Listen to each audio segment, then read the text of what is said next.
పర్యావరణంపై భావితరాలకు అవగాహన కల్పించాలనే ఉద్దేశంతో విశాఖ పర్యావరణ సంరక్షణ గతవీధి సంస్థ ఆధ్వర్యంలో బీవీకే కళాశాల వద్ద హరిత సంఘం కార్యక్రమాన్ని ఏర్పాటు చేశారు. ఈ కార్యక్రమంలో భాగంగా కళాశాలలో ప్రకృతి సిద్ధమైన వస్తువులు అమ్మే స్టాల్స్ ను ఏర్పాటు చేశారు. ఈ స్టాల్స్ లలో సహజ సిద్ధమైన ఎరువులు, మట్టి ప్రతిమలు, ఎటువంటి ప్రీసర్వేటివ్స్ లేకుండా తయారు చేసిన ఆహార పదార్థాలను అందుబాటులో ఉంచారు. ఈ కార్యక్రమంలో వనమాలి గ్రూప్ నిర్వాహకులు నాదెళ్ల జ్యోతి మాట్లాడుతూ పర్యావరణ పరిరక్షణ పై అవగాహన కల్పించేందుకే ఈ సదస్సును ఏర్పాటు చేశామన్నారు. ఈ సదస్సులో పర్యావరణాన్ని ఎలా కాపాడుకోవాలి, సముద్ర వ్యర్థాలను ఎలా వాడుకోవాలి వంటి అంశాలపై చర్చించామన్నారు. ఈ కార్యక్రమంలో వనమాలి గ్రూప్ నిర్వాహకులు, బీవీకే కళాశాల ఉపాధ్యాయులు పాల్గొన్నారు. నమస్తే అండి, నా పేరు నాదెళ్ల జ్యోతి. నేను వనమాలి గ్రూప్ వన్ ఆఫ్ ద అడ్మిన్ని.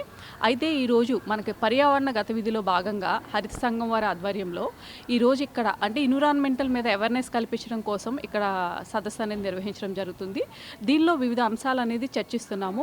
అంటే పర్యావరణాన్ని ఎలా కాపాడుకోవాలి, సీ వేస్టేజ్ని ఎలా మేనేజ్ చేసుకోవాలి, ఎన్విరాన్మెంట్లో వచ్చిన చేంజెస్ అనేది మనం ఎలా కాపాడుకోవాలి, అలాగే టెర్రస్ గార్డెన్స్ మీద మన సేంద్రియ పద్ధతిలో మనం ఎలా మన చేత్తో మొక్కలను పెంచుకోవాలి, వీటన్నిటి అంశాల మీద చర్చించి ప్రజల్లో అవగాహన కల్పించడం కోసం అనేది ఇక్కడ బీవీకే కాలేజ్లో పెట్టడం జరిగింది. సో ప్రజలందరూ కూడా ఇలాంటి సదస్సుల్ని వినియోగించుకుని అవేర్నెస్ కల్పించి రాబో కాలంలో వచ్చినటువంటి పర్యావరణంలో వచ్చినటువంటి అధిక హీట్ అవనివ్వండి, అధిక కార్బన్ డైఆక్సైడ్, వీటన్నిటినీ కూడా ఎలా నిర్మూలించాలి అనే దాని మీద అవగాహన కల్పించుకుని ఇలాంటి సదస్సులో పాల్గొవాలని అందరం కూడా మేము పిలుపునిస్తున్నాము.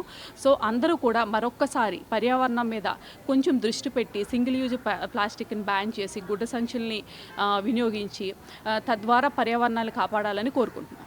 నేను విశాఖ మహానగర పర్యావరణ సంయోజక్. నేను పర్యావరణ సంరక్షణ గతివిధి అనే సంస్థ నుంచి మాట్లాడుతున్నానండి. ఈరోజు చేసిన కార్యక్రమం సెమినార్ హరిత సంఘం.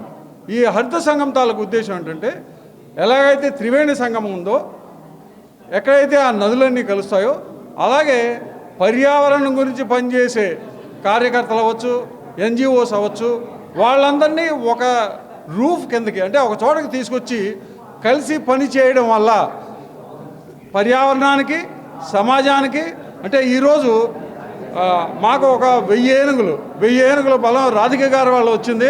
ఏంటంటే మేము 10 లక్షల మొక్కలు ఇస్తామన్నారు, దాంతో ట్రాన్స్పోర్టేషన్ కూడా.